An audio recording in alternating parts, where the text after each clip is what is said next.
written and spoken extensively on freedom, libertarianism, individual rights, science and reason, and pacifism. He operates a small farm in central New Mexico, raising beef cattle and free-range domesticated rabbits, and likes to hunt and fish.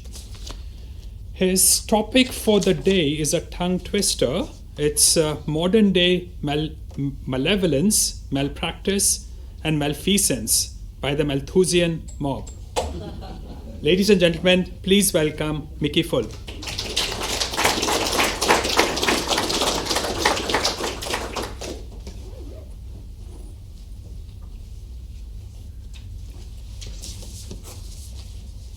And notice that I raise beef cattle. I don't have a milk cow. First, thanks to Giant for inviting me to speak once again, and his kind words of introduction. Secondly, my name is Mickey, and my pronouns are the unholy trinity of me, myself, and I.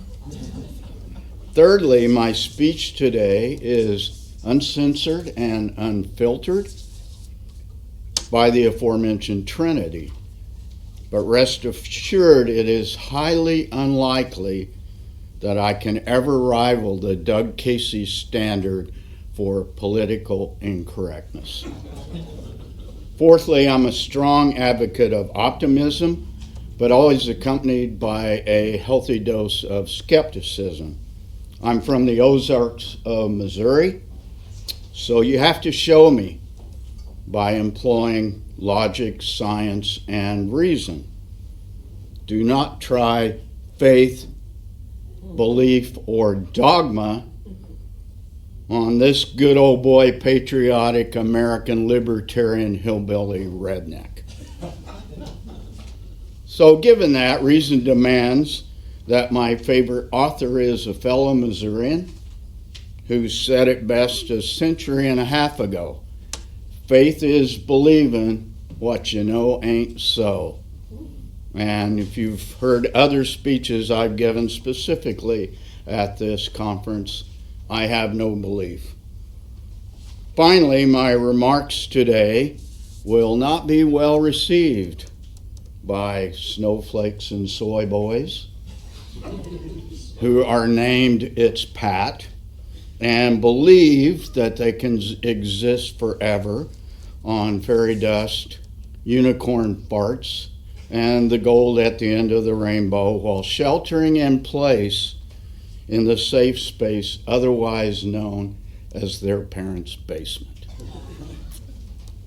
May I trust that no one in our audience today fits that description? I think not. So let's get on with it. I like alliteration, obviously.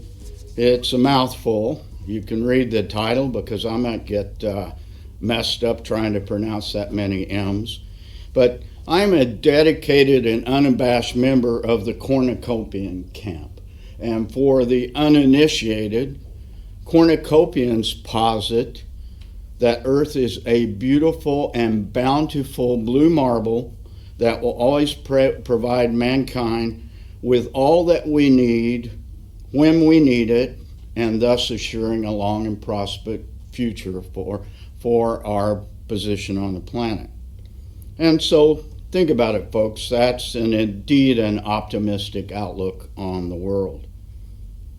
Populating the polar opposite are members of the frigid, dreary, gloom and doom Malthusian mob who incessantly insist that Earth is in immediate danger of running out of this, that, the other, or another. Moreover, this pessimistic, nihilistic cabal preaches that humans are the sole cause for a never-ending series of dire consequences that are continuously doing irreparable harm and danger and damage and will destroy the planet as we know it, and much sooner than later. So I'm here today to refute the cockamamie, globalist, socialist, New World Order Malthusians being a modern day accounting of how wrong they have been, how wrong they are, and how wrong they will continue to be ad infinitum. So we're going to first examine a couple of seminal, quote, seminal works by some notable curmudgeons of the Malthusian camp over the last half century or so. And so my basic argument is founded on two outrageous works published during the socio-political turmoil and upheaval of the late 60s and early 70s, when I was in college in the early 70s. So, channeling the template first promulgated by Englishman Sir John Malthus, i.e. Malthusian, in the early 1800s, The Population Bomb, if anybody's read that or remember that book, was a best-selling book written by a Stanford University professor, Paul Ehrlich, and his wife, Anne, in 1968. They were both self-described socialists.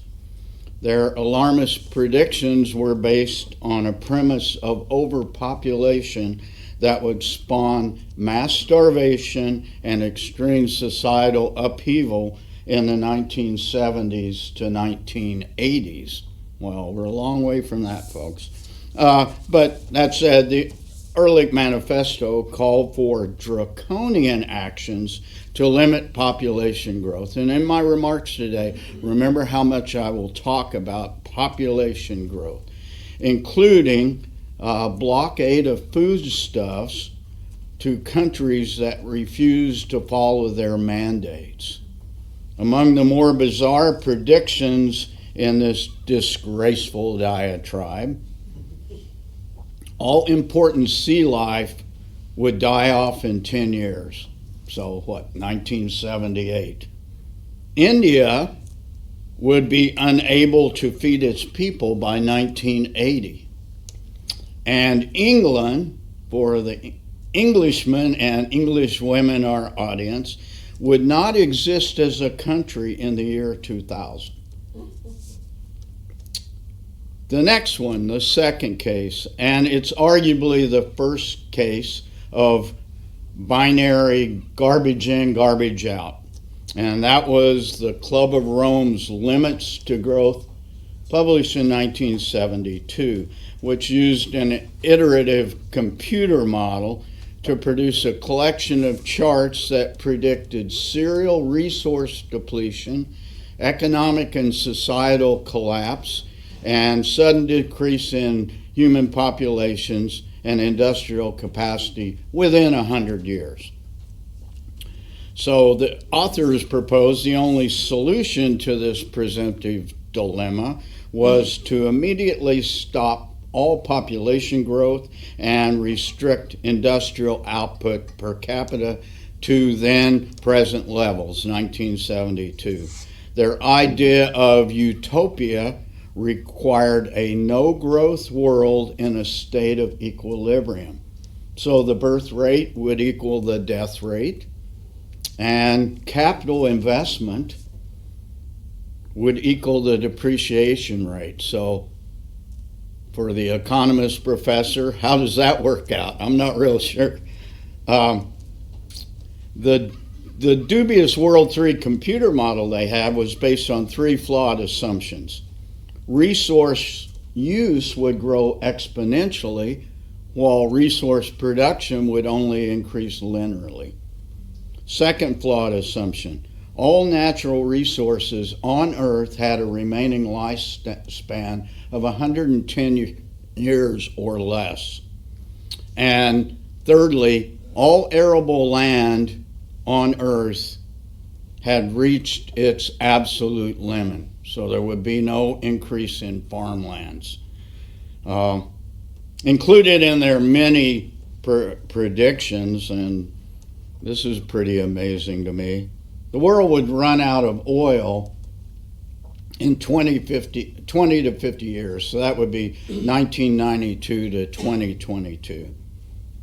Gold would be depleted. There would be no more gold to mine in 9 to 29 years. So that was 1981 to 2001. So we didn't quite get there. In fact, in 2018 and 2019, the world produced record amounts of oil and record amounts of gold. But of course, that was before the current batch of Malthusians locked us down. The Club of Rome's fantasy world generated immediate ridicule. Its methodology and overall work has been described, and I just love this, Chicken Little with a computer. And by the early 1980s, it had lost all credibility.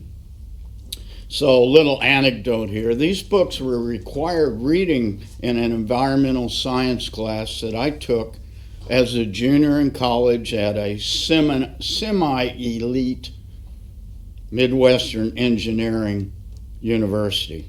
But it was taught by a socialist PhD.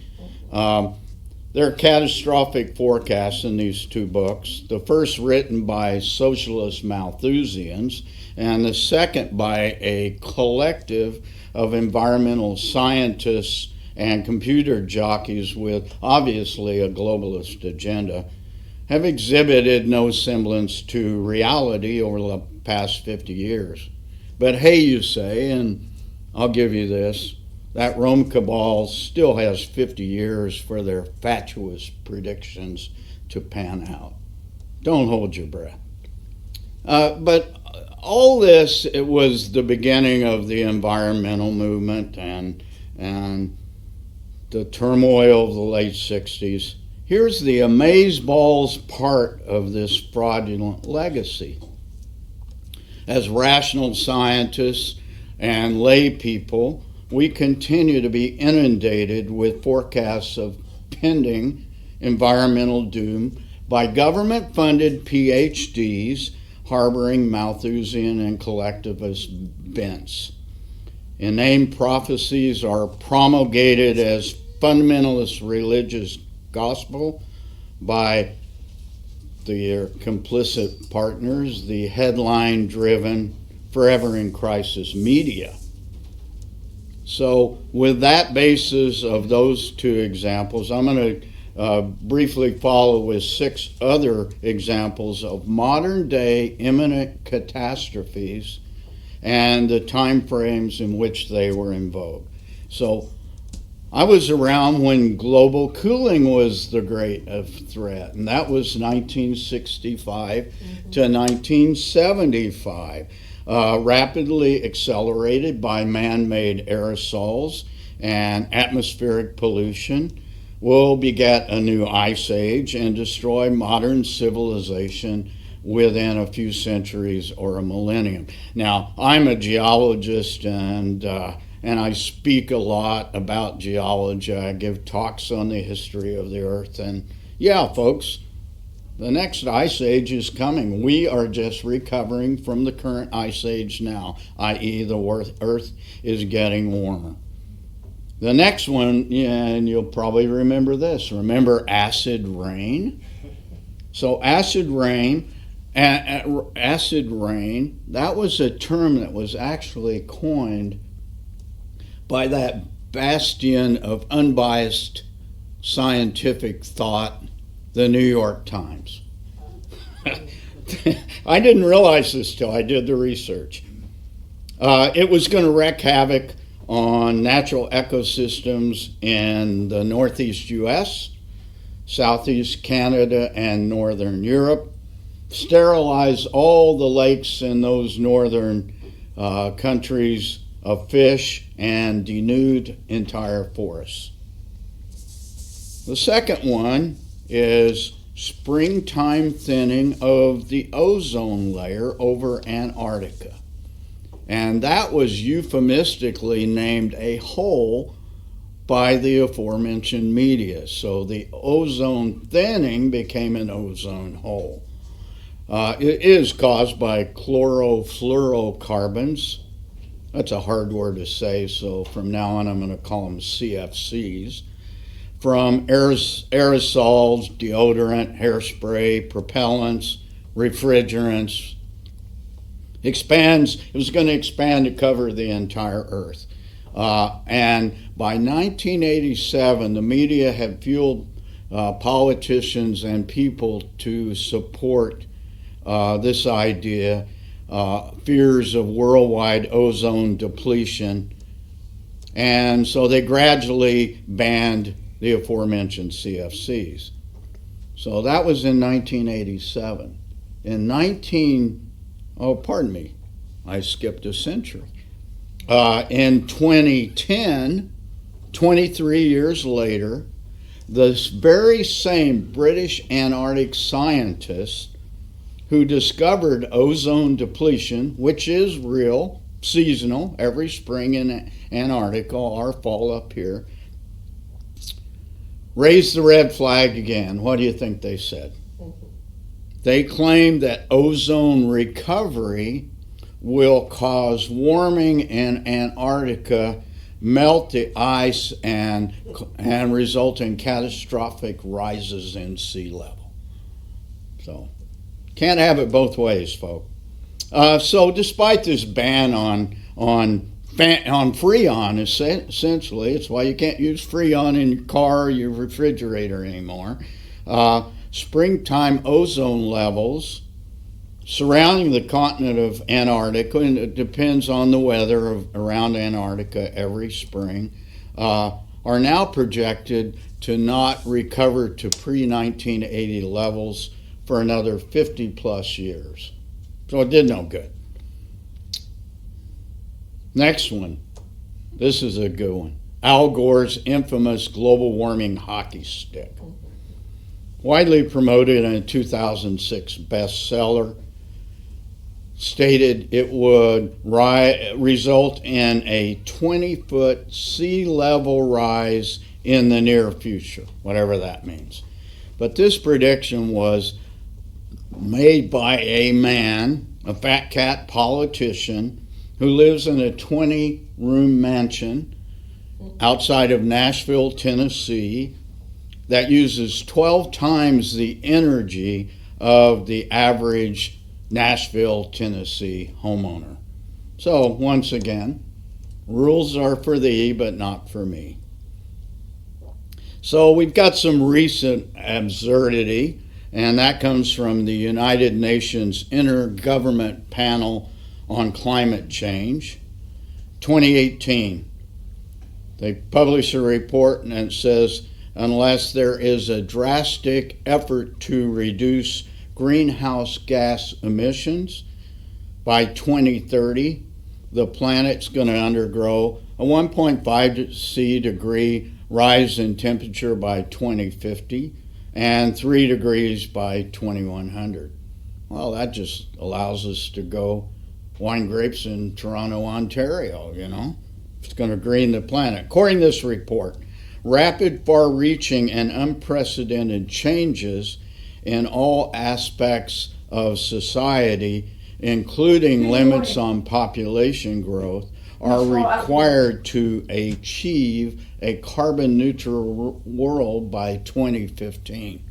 Whatever the hell a carbon-neutral world is, we're all made of carbons, hydrocarbons. Life is made of hydrocarbons, regardless.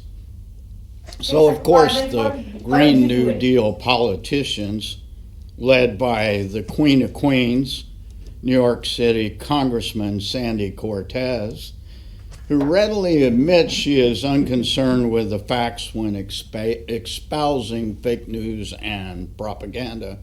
They were just giddy. Cortez tweeted, "Millennials and people, you know, Gen Z and all these folks that will come after us are looking up and we're like, the world's gonna end in 12 years if we don't address climate change, and your biggest issue is how we're going to pay for it?" Frankly, folks, the only sensible words I've ever heard come from this woman's pie hole is the suggestion that she will never bear children. And so that was some 4 years ago. So I'm going to apply some systemically racist math aka subtraction. And my calculations indicate we only have 8 years left to change our evil ways and avoid Teotwaki, the end of the world as we know it. Yikes.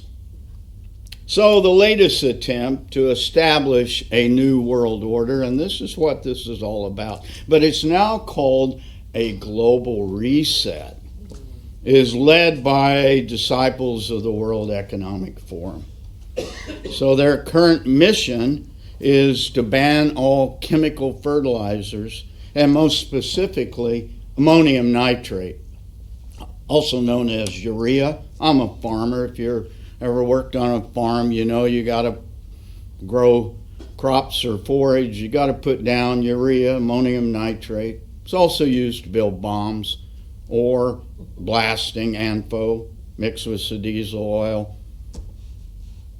Add a igniter and you've got an explosive.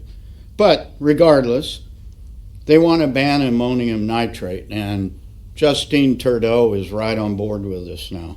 So it's based on this pseudoscience premise that application to croplands, ammonium nitrate, increases nitrous oxide to the atmosphere and causes global warming. Well, the last time I looked, the atmosphere is 80% nitrogen and about 19% oxygen, so I don't know. Doesn't make a lot of scientific sense to me. But the ramifications of this policy are already evident in some third world countries where the big banksters, the IMF, World Bank, etc., have mandated conversion to all organic fertilizers. That is manure, cow shit, if you will. But they want to ban cows and make us eat bugs. So severe reductions in farmland. Net result, food shortages, riots in Southeast Asia, Latin America, Eastern Europe, North Africa, and in Sri Lanka, an overthrow of the government. So, in my opinion, this is just a blatant attempt by the Malthusians to reduce the world's population. You know, this has been going on a long time. So, those are the other 6 examples. So, I'm next going to go to an anecdote. And about 10 years ago, I did in a live appearance on business television, BNN specifically, in Toronto.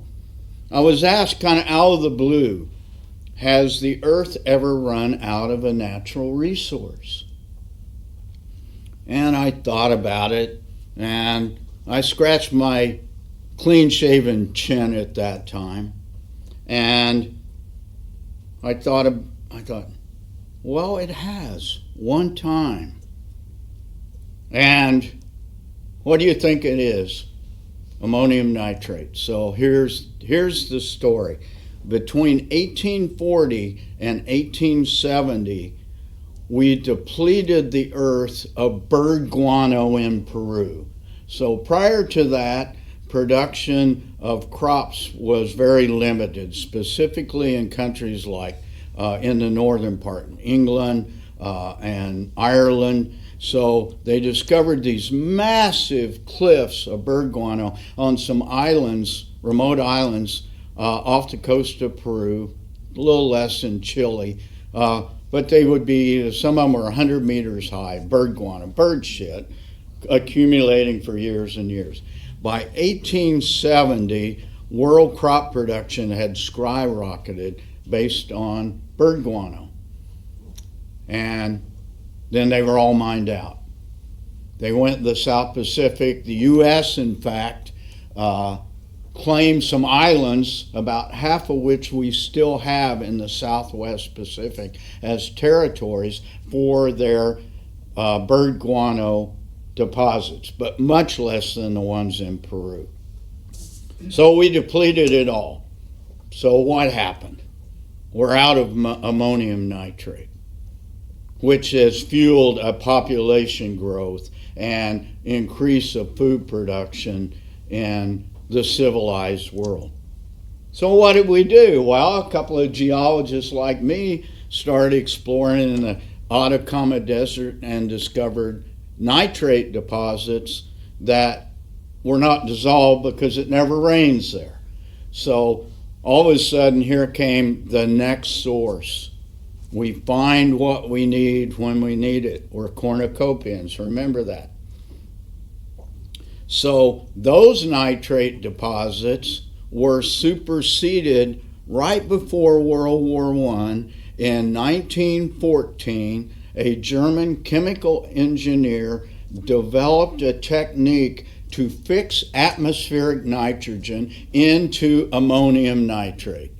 And it is an expensive, electrically consuming prospect. But all of a sudden, and to this day, we still have some nitrate deposits, minor ones mined in Chile, but well over 95% of the world's ammonium nitrate is manufactured from atmospheric nitrogen. Takes a lot of natural gas to do it, but we find what we need when we need it. Since I was asked that question, I made that reply. I've written about it. I've spoken about this. To this day, I have come across no other natural resource that has been depleted on the face of the earth. We mine lower grades, we mine deeper, but give credit to engineering and technological achievements, specifically of Americans, to find what we need when we need it.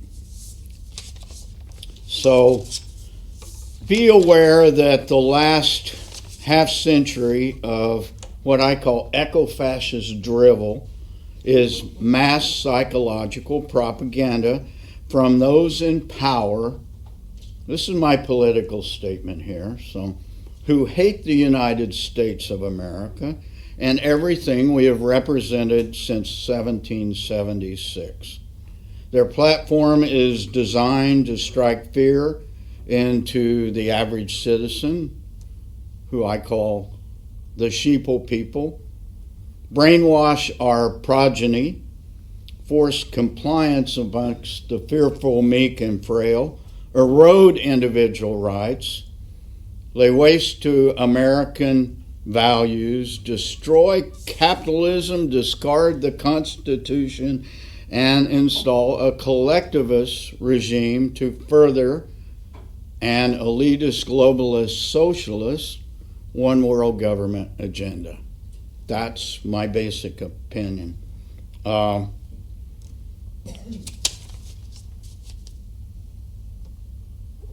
hope is that I have, by revealing and disparaging the Malthusians platform, I can convince you of the infinite richness of our beautiful blue marble. Cornucopianism is positive. Malthusianism is negative. Personally, I prefer to have an optimistic outlook on life and mankind's future on Earth. I've already told you before, folks, I'm from Missouri, which celebrated its bicentennial as a state in the Union 1 year ago, August 2021. In my heartland, the Castle Doctrine, for those that know what that means, remains supreme. So regardless of what happens, I will choose to stand my ground. Perhaps it's time to determine your position, and like a good Boy Scout, be prepared. And finally, my version of the NAP: do not tread on me, and I will not tread on you. Thanks for listening. Is oil a fossil fuel? Is it limited? Oh, it is a fossil fuel, and it's limited in the sense that we have 300 million years of buried sediments, organic rich sediments, 300 million years of accumulation, thousands and thousands of meters of oil-bearing rocks that are waiting to be exploited. So we're not going to run out of oil ever. You know, in the 60s and 70s, there was this idea of peak oil, and it gained great utility for people that wanted to convert from fossil fuels. But look at it, when 2018, 2019, we produce more oil than ever. It becomes harder to get, it becomes more expensive to get, but technology and engineering, we're mining shales now, which 10 years ago we had no idea. We knew there was oil in them, we had no way to extract it, so now we got horizontal drilling and fracking. And so that's changed, you know, for especially in the United States from 1970 to 2017, we were a net importer of petroleum products, and now we're a net exporter of petroleum products because of good old American engineering technology and know-how and the capital to do what we need to do when we need to do it. Question or clarification, if you could, on the term isostatic rebound, which denotes that if all the ice melted, there would be no increase in the sea level.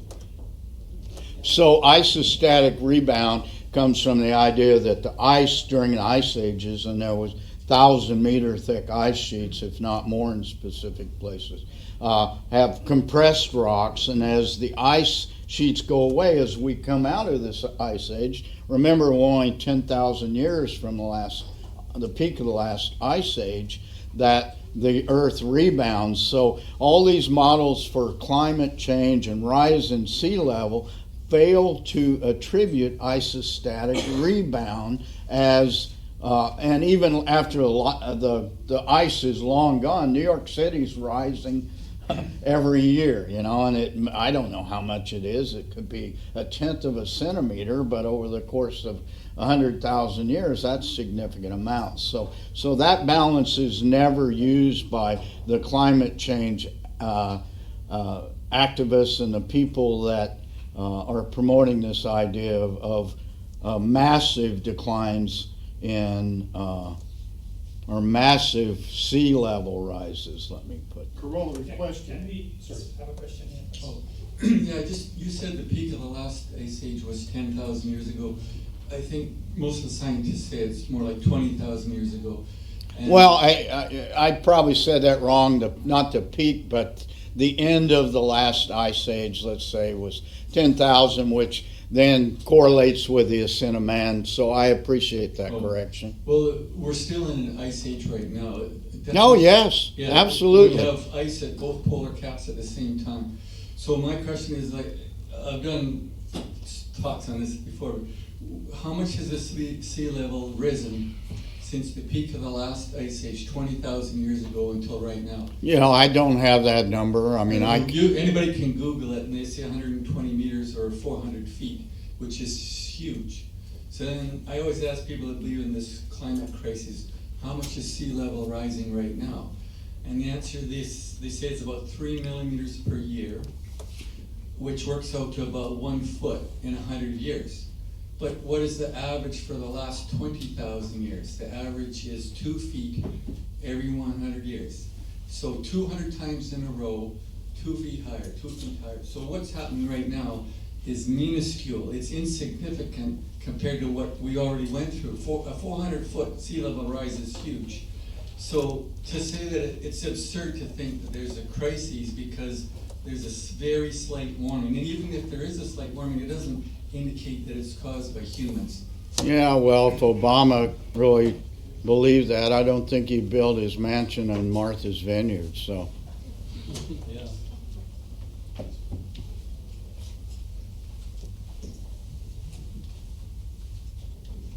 So you said you claim to be an optimist. So if we look at human civilization, so every revolution, like from hunting to farming, and to industrial, and then to info technology. So every step that we took, we got a massive productivity gain. Absolutely.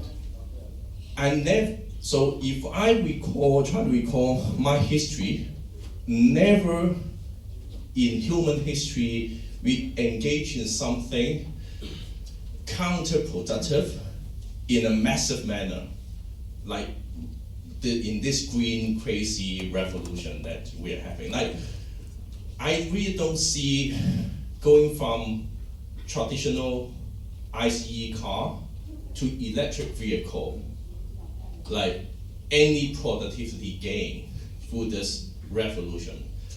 So how can you claim yourself to be an optimist when Because I think this whole EV thing is going to blow up in their faces because we don't have the electrical grid nor the power stations. Every electrical car is run on some sort of electricity, and right now 95% in North America of electricity is generated by some sort of fossil fuel. So how are you going to replace this? This is all going to blow up. I don't own an EV. How many people here own an EV? Don't be bashful. Fully electric plug-in, right? Or is it a hybrid? I'm sorry, I didn't hear what you said. Yeah, it's a Tesla plug-in. Okay. Well, more power to you, but realize that every time you plug it in, you're using power off the grid, and that's coming from some sort of fossil fuel. Not so much in BC because you have a lot of hydroelectric power. I'm talking all around in North America. But how many people are going to buy an EV in the next 3 years? I ordered a hybrid, a Corolla hybrid. So just as an anecdote, 3 or 4 years ago at PDAC, I gave a talk, not this talk, but another talk, and I disparaged this electrical vehicle revolution, which was imminent and is still not imminent. And I asked the crowd, and it was a bigger crowd, it was probably about 400 people there, how many people own an EV, how many people are going to buy an EV in the next 3 years? And I got the same percentage of people raising their hands. So I think it's crazy. I don't think it's going to happen. Oh, the EV is just one of many. No, you're right about I'm that. saying just trillions of dollars thrown into something like we try to lower the sea level by 2 centimeters.